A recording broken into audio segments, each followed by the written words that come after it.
अब इनका स्वरूप हर जगह अलग अलग है, अलग अलग तेज है, अलग अलग धाराएं हैं इनकी।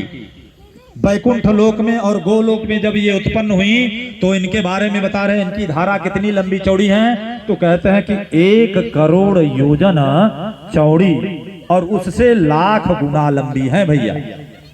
जब गंगा उत्पत्ति हुई है, गंगा की इतनी धारा थी।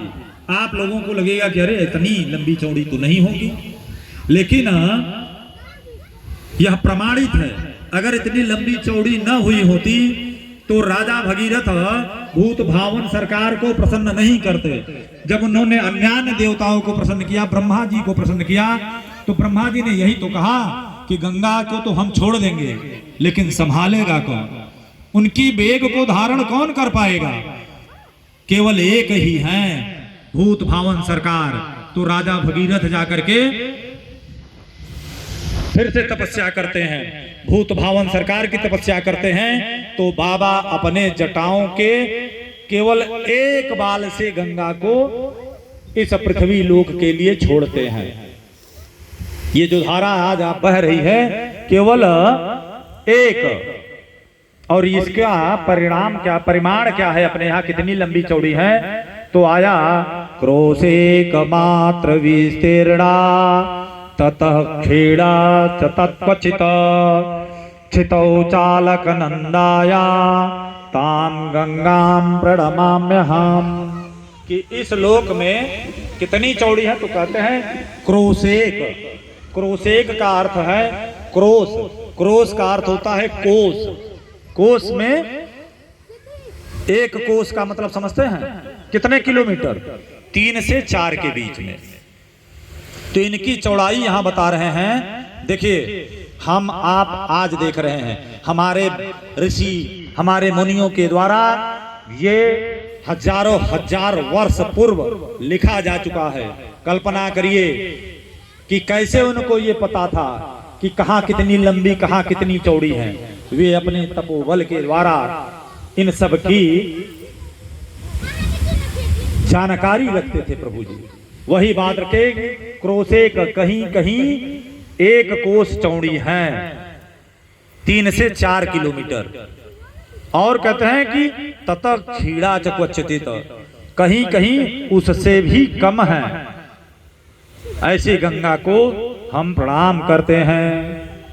गोस्वामी जी ने लिखा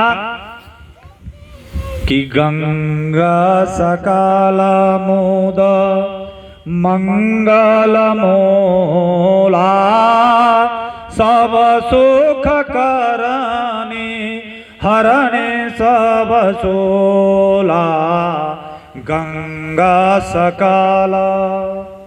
ये जो गंगा जी है ना भैया, ये क्या है? सकल मुद मंगल मूला। ये हमारी प्रसन्नता का मूल है, कारण है, हमारे पापों को धोने वाली हैं, समाप्त करने वाली हैं, सब सुख करनी, सारे सुख को देने वाली हैं, और हमारे सारे दुखों को, हमारे सारे कष्टों को, हमारे सारे पाप को विनष्ट करने वाली हैं। गोस्वामी जी ने और क्या कहा? तो कहता है चवर जमुना और गंगा तरंगा देखी हो दुख दारिद भांगा चवर जमुना। इनके दर्शन करने मात्र से देखी हो ही दुख दारिद भंगा। कि ये जो गंगा जमुना जी हैं, ये जो गंगा मैया हैं, अगर हम इनको देख लें, स्नान की बात अभी नहीं कर रहे हैं गोस्वामी जी, कि इनको अगर हम देख लें तो इनको देखने से क्या होता है? दुख, हमारे जो दुख है, हमारे जो पाप है, हमारे जो कष्ट हैं, और क्या है? दारिद्र, जो हमारी गरीबी है, जो हमारी निर्धनता है, जो हमारी दरिद्रता है, वह क्या होती है? जब कभी प्रयाग उनका जाना होता है, प्रयाग जब आते हैं तो वहाँ बाबा हमारे गोस्वामी जी ने बहुत अच्छा वर्णन लिखा। नर लीला कर रहे हैं हमारे प्रभु, उनको देख करके गंगा को भ्रम हो जाता है कि अरे ये मेरे स्वामी नहीं है, मेरे नारायण नहीं है। लेकिन उनका भ्रम भगवान जल्दी ही समाप्त कर देते हैं। कैसे? जैसे ही भगवान उनके गंगा जी के समीप जाते हैं तो गंगा जी अपना स्थान समझ लेती हैं। अपना स्थान का मतलब समझे? गंगा जी को विष्णुपदा भी कहा जाता है। विष्णुपदा का अर्थ होता है कि जो विष्णु के पैर से निकली हो, विष्णु के नख से जो निकली हो, इसलिए उनको विष्णुपदा भी कहा जाता है।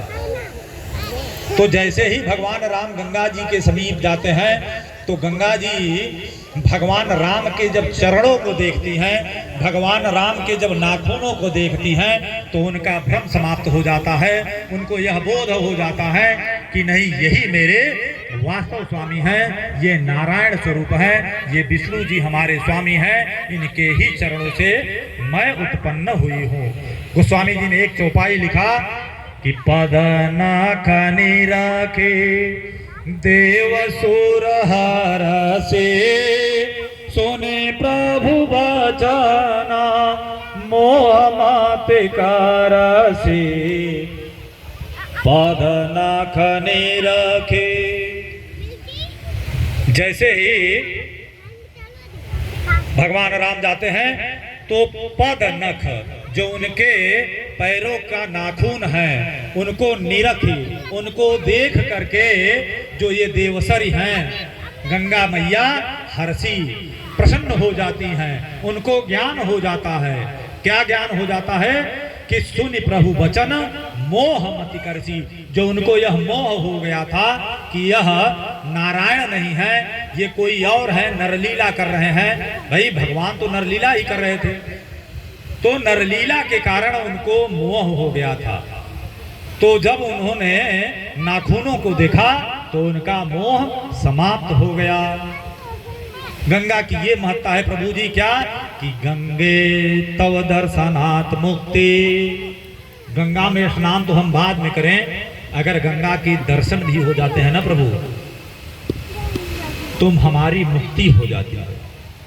पुराणों में इसीलिए कहा गया कि गंगे तव दर्शनात् मुक्ति। हम कभी अगर जाएं और गंगा के दर्शन हो जाएं, हम भले ही नहा न पाएं, किसी माध्यम से वाहन से भी जा रहे हैं, तो हम गंगा को मन ही मन प्रणाम कर दें। ऐसा अगर हम करते हैं तब भी हमारे सारे पाप समाप्त हो जाएंगे प्रभु जी। स्कंद पुराण में आया गंगा की महत्ता के बारे में कि गंगा नाम सतैरपि तो मुच्यते सर्व पापेभ्यो। वो उसके सारे पाप समाप्त हो जाते हैं और विष्णुलोकम स गच्छति, वो विष्णुलोक को प्राप्त हो जाता है। ये गंगा की महत्ता है प्रभु जी। इसलिए जब कभी हमको अवसर मिले तो हम गंगा दर्शन करने जरूर जाएं, गंगा स्नान करने जरूर जाएं। अब गंगा में अगर आप पहुंच गए तो आजकल एक गंगा में स्नान कैसे करना चाहिए ये भी आप लोग समझ लीजिए कि गंगा में स्नान कैसे करना चाहिए। हम आप जाते हैं गंगा में नहाए और गंगा में नहाने के पश्चात क्या करते हैं? बढ़िया बढ़िया साबुन लगाते हैं, बढ़िया बढ़िया तेल लगाते हैं और लगा करके तब स्नान करते हैं। और जब थोड़ा बहुत बच भी गया तो जो हम कपड़े पहने हैं उस कपड़े को भी गंगा के पानी से धोते हैं और गंगा के किनारे पर ही, गंगा में ही ऐसे निचोड़ देते हैं। प्रभु जी हम ऐसा कभी नहीं करना चाहिए। गंगा में स्नान करने का जो विधान है उसको समझ लीजिए कि उसको एक मौसल स्नान कहते हैं। कौन सा स्नान? मौसल स्नान। और मौसल स्नान की विधि ये है कि हम आप जाएं, गंगा को प्रणाम करें और गंगा में सीधे जाएं, डुबकी लगाएं। जो भी डुबकी लगाए 1, 3, 5 और डुबकी लगा करके फिर सीधे हम बाहर आ जाएं। वहां फिर हम अपने शरीर को मले नहीं। ये मौसल स्नान है। यहाँ तो डुबकी लगती है तो फिर इसके बाद आराम से तेल साबुन लगा करके मलते हैं, शैम्पू ले जाते हैं बढ़िया बढ़िया और लगा करके फिर तब स्नान करते हैं। ये नहीं